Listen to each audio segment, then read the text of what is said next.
Audio Jungle.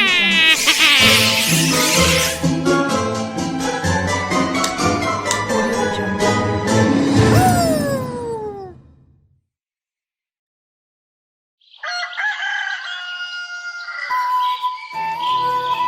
पुराने समय की बात है। पहाड़ियों से घिरे एक छोटे से गांव नंदगांव में रघुवीर नाम का एक सादा सा लकड़हारा रहता था। उसका घर मिट्टी का घास फूस से बना हुआ था और घर में बस उसकी बूढ़ी माँ थी। रघु हर सुबह लकड़ी लेने के लिए जंगल जाता, पेड़ काटता और शाम को लकड़ियाँ बेचकर जो भी मिलता उसी से अपने घर का चूल्हा जलाता।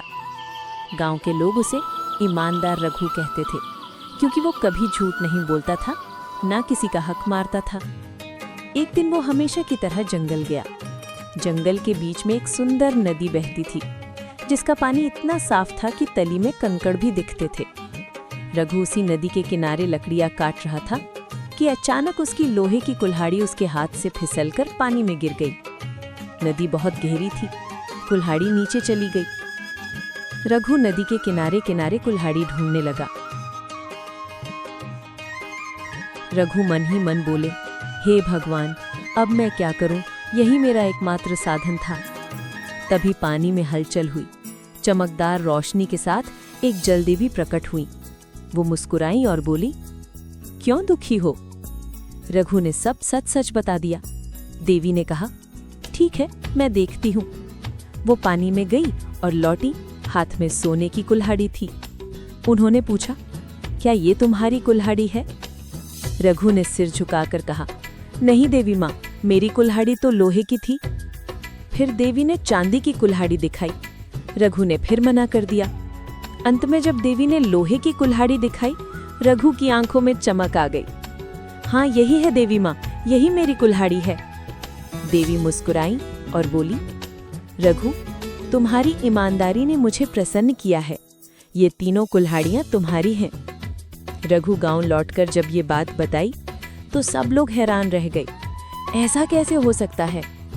पेड़ के पास खड़ा एक आदमी श्याम सिंह, जो थोड़ा चालाक और होशियार था, वो बोला, मुझे भी कोशिश करनी चाहिए।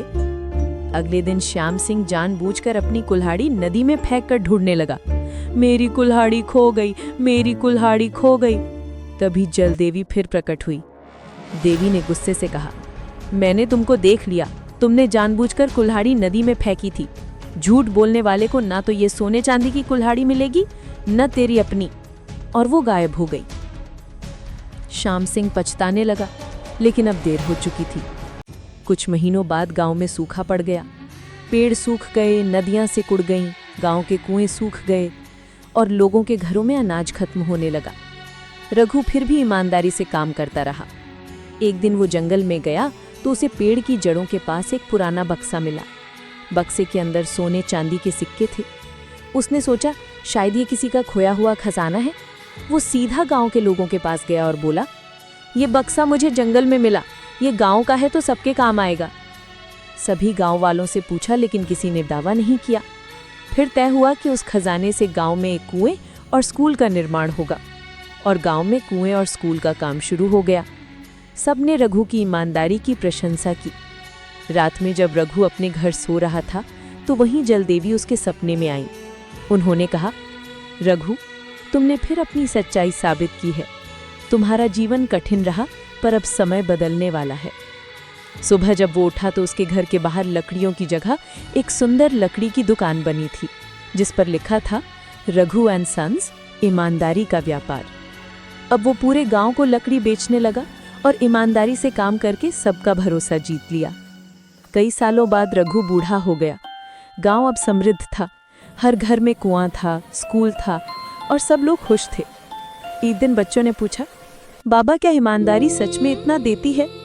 रघु मुस्कुराया, हाँ बच्चों, झूठ से पल भर की खुशी मिलती है, पर सच्चाई से उम्र भर का सुकून। फिर उसने सभी बच्चों को कहानी सुनाई। चांदनी रात में नदी के ऊपर हल्की रोशनी चमकी। जलदेवी मुस्कुरा रही थी। इस कहानी का संदेश है, सच्चाई और ईमानदारी का फल हमेशा देर से मिलता है, पर मिलता जरूर है।